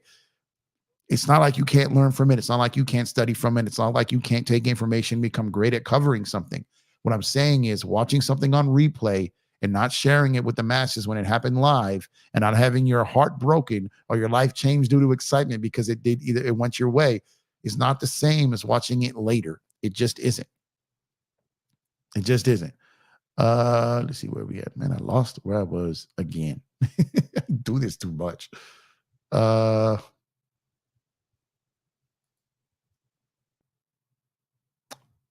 guys got only one lefty, and he kept playing a washed-up Martinez and Iglesias. Yeah, we only got one lefty, but if we were going to lose our lefty, this was going to be the series to do it, right? So we're there with it now. Before I watch this stream, ate some T-Bell, overrated as hell, unless it's small doses. Can you relate? Taco Bell for me, like Taco Bell, Jack in the Box, that's just like a late night. I'm drunk. Let me just get some junk food type stuff, right? I don't really eat that stuff too often. I got to be pretty hammered. And Uber Eats gets the best of me. But outside of that, I can't remember the last time I had Taco Bell. Can't remember last time I had McDonald's, Jack in the Box. I barely eat that stuff. Let's see. Star says, sports losses don't bother me much. It's just that I didn't want another first-round exit and the Dodgers being called chokers for another season. Yeah. Losses can bother me, but I go about my business. You know what I mean? Like I said, at the end of the day, I'm a diehard Dodger fan, diehard Laker fan. And I have my moments, man, and it frustrates the hell out of me. But life goes on. I got responsibilities. You know what I mean? I got to lock in. Chris says, Jeff, yes, I would text you. I'm too nervous to watch games. I would go hoop. Yeah, Chris would tell me, I can't watch this. I'm going to go hoop. But I was like, nah, we got this, man. Like now, like right now, during the Padre one, man, I was a mess. I was sitting in spots in my house I didn't know existed. Like I never were in. I never sat in certain areas. I got in a car. I did the Jerry West thing. I went for a drive. Listened on the radio, turned off the radio, turned it back on, took Lucky for a walk. I did all kinds of things out of my normal nature during that series. Like I said, spots in my house I never sit in, right? I was doing everything I could to try to find normalcy within myself. It just never really came. Live and die in LA. That's right, Lewis. That's right. I'm also glad the Dodgers didn't get bounced in the first round. Yeah, I just was tired of hearing that, man. Like, shut up with that already, man. Like the Dodgers, like shut them up. Same thing I've always said with the Padres, man. Like I don't hate the Padres. Like my thing is like, look, you want to shut them up, you got to beat them. Same thing I've always said about the Lakers and the Nuggets and Malone and all that. You want to shut them up, go beat them. You don't get to say shut up when you lose. You don't get to say shut up. They shut you up. You got to wear it. You got to own it. They beat you. You want to shut them up, you got to beat them. AOG, what's up, AOG? Get it done, Jeff. See you in the Bronx. We going to try, brother. We going to try. Congrats on that win, man. I'm happy for the Yankees, bro. Aaron says that San Diego series had me tense too. Yeah, man. I'm going to do a video on that, man, because like I said, man, my family was checking on me. Like, where you at? Like what's going on? You don't get like this. Like you to come by. Like there were stretches I just be by myself. I had to watch like certain innings by myself. There were times I only talked to like 2 or 3 people during that like game. Like it was Joe, Chris, and one of my guys, Brandon. Outside, I was ignoring a lot of people. Like I just couldn't. Not ignoring. That's kind of rude. Not ignoring, but I wasn't looking at all my notifications. Is the right way to put it. I wasn't reading their message and not responding. I just wasn't looking at everything, right? But it's pretty much Joe, Chris, and one of my guys, Brandon. Outside of that, I was pretty no. Like I'm not, don't talk to me. I couldn't do it. Like I just couldn't do it. Dre says, our closer only threw 23 pitches. With that said, his road splits are terrible. And he's one of those guys, you know exactly what's coming. And if his A+ stuff, it's borderline impossible to hit. Yeah, that's true. That's true. But there is something about guys that are special seeing him, you know? I think there's something to that. AOG says, we drunk here in NYC. So many gunshots fired tonight. Hey, shout out to New York, man. Hey, I'm happy for y'all. I truly, truly am. It's gonna be weird for me. I have never rooted against the Yankees in the playoffs. Never, because I wasn't old enough to watch the Yankees Dodgers back in the day. I've never rooted against the Yankees in the playoffs. I've rooted against them in regular season games when the Dodgers have played them, but never rooted against them, man. Never. I've rooted for a Yankee win every time the Yankees play until Friday. It's over. We're gonna go on hiatus. I'm taking a Yankee sabbatical. Now if it's the Mets, then make it, and obviously I'll be pissed about that. Then it's go New York, or Yankees. But outside of that, I like the Yankees, man. Like I said, the Yankees saved baseball for me for a good stretch of time. They really did. I'm a diehard Dodger fan, but like I said, my family is New York, LA, Midwest, Kansas City. I've got all kind of flavors when it comes to sports, food, dialect, dialogue, language. It's all messed up, right? It's all messed up. I am a mutt when it comes to coasts, when it comes to languages and cultures and teams. I'm a mutt. So it is what it is, right? When the New York Yankees play, I watch, I root for them, except when they're playing the Dodgers, right? Outside of that, I think it's great for baseball. I think it's great for casual fans. I think it's great for me, selfishly. I think it's great. I'm happy that the Yankees made the World Series. I'm happy for the Yankees. I'm happy for baseball. I'm happy for Yankee fans. I'm happy for Yankee players. But I hope we send them home sad if the Dodgers play them. I do. Dre says he just only has great stuff once every 4 outings. That's funny. Chris says, Jeff, I said it last time, but maybe I'll say it better this time. Dodger playoffs games are definitely more nerve-wracking than Laker playoffs. Yeah, but you know what? You know why, Chris? I think because I think in our heart of hearts, if as long as we were honest with ourselves, I think we knew that the Lakers weren't going to win. Like they weren't going to win. This year, they're not going to win. Like I'm going to cover the team. I love the team. I'm going to be rooting for them. But as currently constructed, this team is not going to win. The Dodgers, I felt for a year, are going to win. 10 months, really, that they're going to win. I still feel like they're going to win. So the playoff games just hit different. They are different. And we're living that. We're living that. The funny thing is, even when you win, you only really get a couple of moments of joy. That's the crazy part. It hits you randomly. And that's what I'm saying. That's why you can't get too high, can't get too low. Because it's here today and gone tomorrow. Life gets in the way. Life gets in the way of entertainment. Life will always get in the way of it. And if you're handling your business, you got to get on to your business, right? Yes, sir. You're right, Serge. Game 7, 2010 NBA Finals. That was the other time I was super nervous and anxious watching team sports. Yeah, that one. I think I said that. I think I said that was the last one I was like nervous about. The Padres game 3 to me felt like Lakers 2006 when Tim Thomas hit that shot. I was convinced the Lakers were done then. That felt familiar from a Dodger standpoint. It felt like, oh man, how do they come back from this? How? I can't hide from that. I can't front from that. I'm gonna be real with you guys. That felt like, here we go again. You know, shout out DMX. That's what it felt like to me. I think I told Joe that. Like, that's what it felt like to me. Like, here we go again. We're gonna do this again. I can't lie to you guys. I can't lie. It felt that way. Then game 4 happened. And when game 4 happened, I was convinced we were winning a World Series again. I was still nervous in game 5, but I was convinced that we're going to get this done. We're going to get this done. We're going to, some way, somehow, we're going to get to Darvish and we're going to win this. Game 4 got me back. Game 3, I had some serious doubts. Can't hold Joe, man. Serious doubts. Haven't had those doubts since. Game 2, no doubts. Lost in game 5, no doubts. Different, right? I have not felt that way since. But that 2010 game 7, that one had me nervous too. A rare one. So it's been 14 years. A little over 14 years since I felt that way.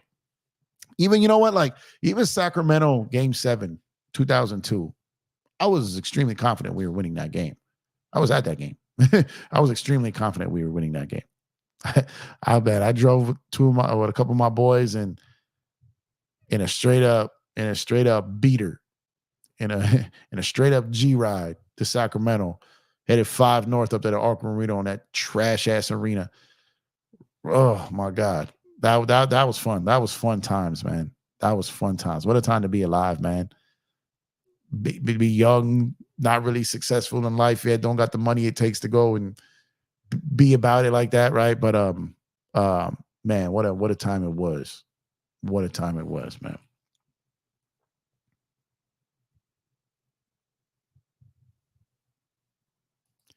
Aaron says, congrats, ALG. Happy for you guys after the Astro stuff you guys went through. Yeah, same shit. That's what I'm happy for you, man. That's what I like about this community, man. I feel like we're all kind of supportive of each other. When we face off next week, you know, God willing, I think it'll still be respectful.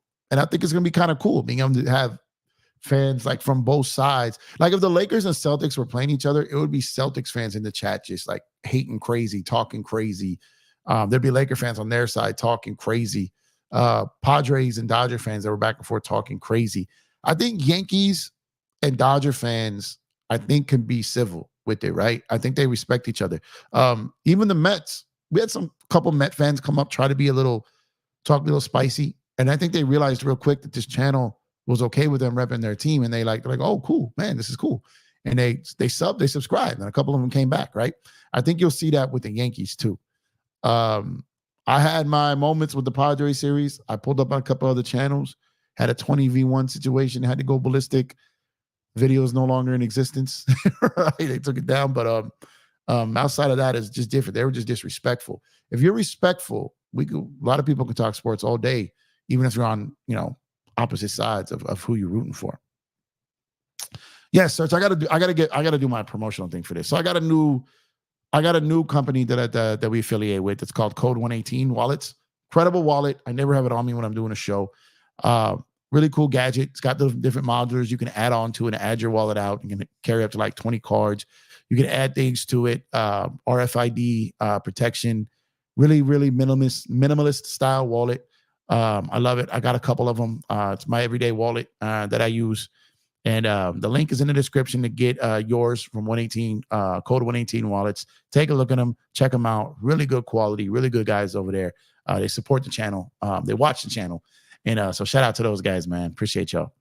Shino says the worst type of loss got to be a daytime one to me. At least at night, you could try to sleep it off. Yeah, at night I just take like half a fifth and knock out, man. Yeah, day games, man. Those sting throughout most of the day, man. AOG says, bro, let me tell y'all, it was the most stressful 3 games in Cleveland. Nothing comes close to the stress. I think y'all gonna have one of those Sunday, but y'all gonna win. Yeah, I was telling people that like Cleveland's nothing to sneeze at, man. I had the Yankees winning that series, but Cleveland was gonna get crazy. They were going to step up, right? I had a feeling they was going to come to play, and they got a game. They did get a game. I thought maybe they'd get more, but Cleveland has been solid all year. I felt Detroit could have beat them if they got their act together a little bit, but 5-game series things are difficult. But Cleveland is a team that can give you some headaches, but I don't believe they were better than the Yankees at any point. Chris says, I saw Roberts hit that 3 versus Kings live. Robert, 3 with the Kings live with my family, and that's our family greatest moments together. Man, I got to bring my boy Hustle on the show to tell that story of where we were when that happened. I almost got killed right? With that shot when it almost died. All right. No bullshit. I almost died when he made that shot. I got to bring my guy on. That was one of my favorite moments, and I got to hear Chick Hearn. Well, not even hear Chick Hearn because the story of that is even funnier. Chick Hearn, Stu Lance, like the crowd on the radio when that happened. Almost died, man, because of that shot. I'm hoping to watch Dodgers win the World Series with my dad this year. Me too, man. Me too. That's one of the like my dad is a diehard Dodger fan, man. He's polar opposite of me. He freaks out. He goes negative. He doesn't like Roberts. Like he throws Dodger tantrums. I'm like, Pops, like you got your blood pressure, bro. Like you need to. He never outgrew it. My Pops does not play like he is a diehard Dodger fan, and he wears it on his sleeve, and he gets angry. I said that with my chest because he gets angry, and he was not happy. He was not happy yesterday, man. He was not happy yesterday. It's kind of funny though, but he was not happy last night. Not happy. He gets his kid. Thank y'all for being here. Jeff really appreciates y'all. I sure do. Greatly appreciate y'all, man. If you're a role player, do rings really matter? I remember Matt Barnes saying the biggest mistake was not chasing the bag because role players never get credit anyways. Role players get credit on like dynasties or like not one hit wonder guys. Barnes, when he got his ring, he wasn't a contributor, right? So it was different. I think if you ask someone like a Derek Fisher, if you ask someone like a Robert Ory, if you ask someone like a Brian Shaw, if you ask guys who sacrifice their game for the sake of winning, and Andre Iguodala, I think you're going to hear something different from those guys. But those guys got money. Those guys got a bag.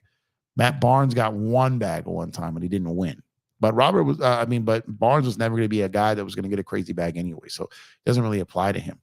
That's just Robert Ory. There you go. See, AOG says, what people don't get about the baseball playoffs, if you really into baseball, you live with the team for 162 days, and one wrong pitch can blow it all up. That's my thing, AOG. Thank you. I've been telling y'all, if you're someone who watches your team from spring training and they advance, past a couple of rounds in the playoffs, it's like a pregnancy. It's the length of a pregnancy. Like, people don't understand that. I've said this multiple times. It's the length of a pregnancy, man. It is a commitment. You are in this, right? And I know people are coming out of the woodworks trying to clout stream and jump onto the Dodgers for views, but they didn't live this season, right? They don't know anything about it. Those who do, oh my God, man, you do live and die with this. You do eat, sleep, and breathe this. It is a long one. It's a long season, man. I've got tons of great memories during the Lakers repeat. What a great time it was to see that as a kid. Yeah, it was, man. Fantastic. Football is the only sport where I can root for both LA teams, says JSJ. I only root for one LA team. Chris says, Jeff, if Dodgers win the World Series, you should do a video how the Padres set up the Dodgers win. Yeah, no, I've talked about it. I feel like the Padres brought the best out of the Dodgers, and I feel like they should get credit for that. I don't hate the Padres. I think they've done a good job, and I would love to have content creators on that show because I think a lot of them did a great job this year too. When you go down these stretches, when you think about it, like when the Lakers won in 2002, the second they beat the Kings, you knew the Nets were cooked. They were done. They had no chance. When a team overcomes something that traumatic and difficult, the next team almost has no chance for a team that's locked in. Sometimes it takes everything out of that team if a team overachieved to get that win. But when you're the better team and that other team gave you all you can handle, that next team is lunch meat. They're just lunch meat, right? Like I said, the poor St. Louis Cardinals in 2004, after the Red Sox came back 3-0 on the Yankees, they were done. They were lunch meat. It was over. It was over. And that's exactly, what I felt was going to happen to the Mets, which I still feel, so I'm not nervous. I feel like the Dodgers, once they made it through that, I feel like they can make it to anything this postseason, man. Do you still get PTSD from the 2022 playoffs? Because I still do. No, not PTSD. That one hurt. That one stung. 2009, 2017, 2019, 2022. 2016 hurt for personal reasons. My grandfather was in the hospital at the time, and I was literally watching the games at his bedside, right, at the hospital. I really wanted them to win that year so my grandpa could see it, but my grandpa had seen the Dodgers win before. It ended up being kind of poetic justice because he got to see the Cubs win the World Series for the first time in his life, and the first time in mine, obviously. So at the time, I hated that he wasn't going to see the Dodgers win it, but there was something poetic that he got to see the Cubs win it, and it was the Indians. They were the Indians at the time in the World Series against them. So one of those two teams were going to win, and when he was on the last days of his life, right? So he talked about that up until the day he passed. He goes, "The damn guy got to see the Cubs win it, right?" And so I was kind of bitter when the Dodgers lost that year. But when I look back and put it in perspective, and even a couple of weeks later, the fact that the Cubs won it was kind of cool because my grandfather got to see that for the first time in his life. And then 2017, they went to the World Series, and obviously they got cheated. Got cheated in 2018. 2019, they cheated themselves. 2020 won it, right? But 2022, I wasn't even mad at 21. 22, 2019 and 2022 was probably the maddest I was at Roberts. Was probably like the most I've ever taken it to like he got to go status. I typically don't do that with Dave. But if you go back to my 2022 tweets, I was livid with him. But which is why I say I could admit it, right? But I've been through that. Like I said, I see it like now. I reevaluate things, right, in real time. 2022, I went to both home games, game 1 and game 2. Dodgers got out to the lead in game 1 pretty comfortably. About halfway through game 1, things started to change. I remember it rained that night. It was starting to get quieter in the stadium. The fans kind of sensed things were turning. Game 2 came. Manny hits a home run early. They get the lead. They don't look back. They win game 3. They win game 4. Because I was at two of those first home games, I started to get the sense of feeling like, here we go again, like thing again, right? But that one did hurt because they had I think a 2-0 lead, 3-0, 2-0 lead in game 4, and then the wheels fell off, and I was heated, and that one stung, and it's probably why this year I was so nervous, and it's probably why beating them this year felt so great. 2021 was hell. 2024 would have been 100 times worse. So beating them was just so satisfying because of that. All the '06 series against Phoenix had me down for hours, bro. I didn't even go to work the next day. Well, I did, but for nothing. Like I was out till like 4 a.m, just punishing myself like I lost that game. My God, that game. Dre says, if I had to rank sports that are nerve-wracking in the playoffs, baseball is easy one. I'm not even a hockey guy, but those overtime hockey, then basketball, and then football. Overtime hockey is nuts. It's insanity. You're absolutely right. Baseball's ultimate build-up, crescendo to payoff sport. Yeah, you're absolutely right. You're right. What's going on, Craig? Appreciate you, sir. Hope you're having a great night. Hope you're having a great weekend. Thank you for tuning in. We appreciate you. Drop a like on the video, guys, if you have not done so already. Subscribe to the channel if you guys have not done so already. You guys could be anywhere in the world, but you're here with me. I appreciate that. Shout out to everyone over on Twitter as well. You can also become a member. Hit that join button. It's the first link in the description as well to become a member on the show. And you can also tap that Cash app to show support to the show. We here with a Dodger kind of pregame. Maybe I'll do a pregame tomorrow on NFL Sunday. I don't know. Didn't get a chance to do my show last night. So I wanted to pull up on you guys tonight, spend some extra time. We're almost 2 hours in tonight. I go a little bit longer here.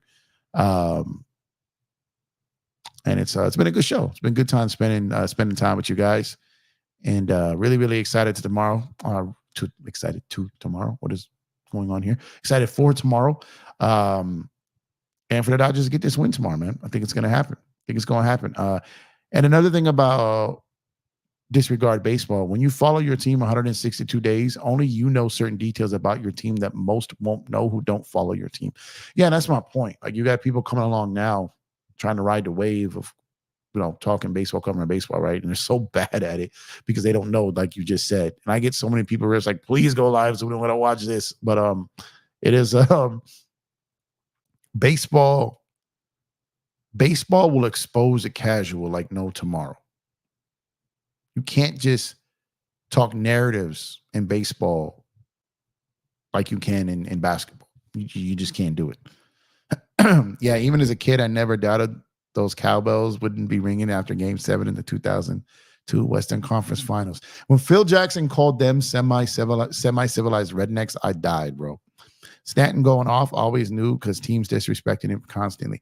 He's a hometown kid for here, man. He's from Panorama City, California, man. He's like 5 minutes from me. His fan, like, he played, came up like 5 minutes from me. I remember watching him when he was young. He was known as Mike Stanton then, but there's been murdering baseballs for a very, very long time, man.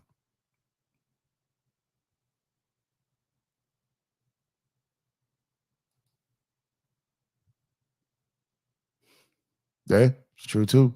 Yankees and Dodgers fans are like cousins because everyone hates us.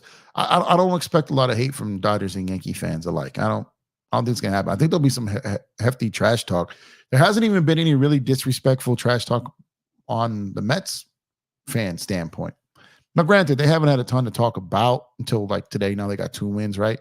But the Padres, Mets have real fans. Yankees have real fans. Padres just never had real fans. They came out of nowhere in masses. Never took them seriously, right? Chris says Tim Thomas did nothing after that shot versus the Lakers. Yeah, he signed with the Clippers and like was pretty much trash after that, right? Told you Giancarlo wants blood. He does. Reaction to Zoe return to the big baller. Don't really have one. Haven't been tuning into a ton of basketball. I will once the season starts. They've made preseason not matter anymore, right? So, I know generally what's going on, but I haven't watched a ton of games yet. I am happy Zoe's back, though. Chick's second of silence and the roar of the crowd behind him after Ori's shot still makes me laugh. There you go. So, hearing that live and then having to hear Stu Lance kind of come in and save Chick to Robert Horry, right? Bro, when you hear the crowd, like I'm telling you, I almost died, bro. I almost died. I almost got killed. I almost got killed when that happened, man. Soto was the difference maker for the Yankees and not Judge. Soto has championship experience from the Nationals 2019 series. Yep. He was also part of that 22 team that beat the Dodgers in San Diego. Still miss Chick so much. He's the reason why I became a Laker fan as a boy. Yeah, I miss Chick too, man, for sure. I miss Vince Scully a lot too. A lot. What's going on, Daniel Berry Sports Highlights? Salute to you, brother. Right on search, late 90s. I became a fan, younger guy, but I immediately understood how awesome he was when I first heard and saw him. Yep.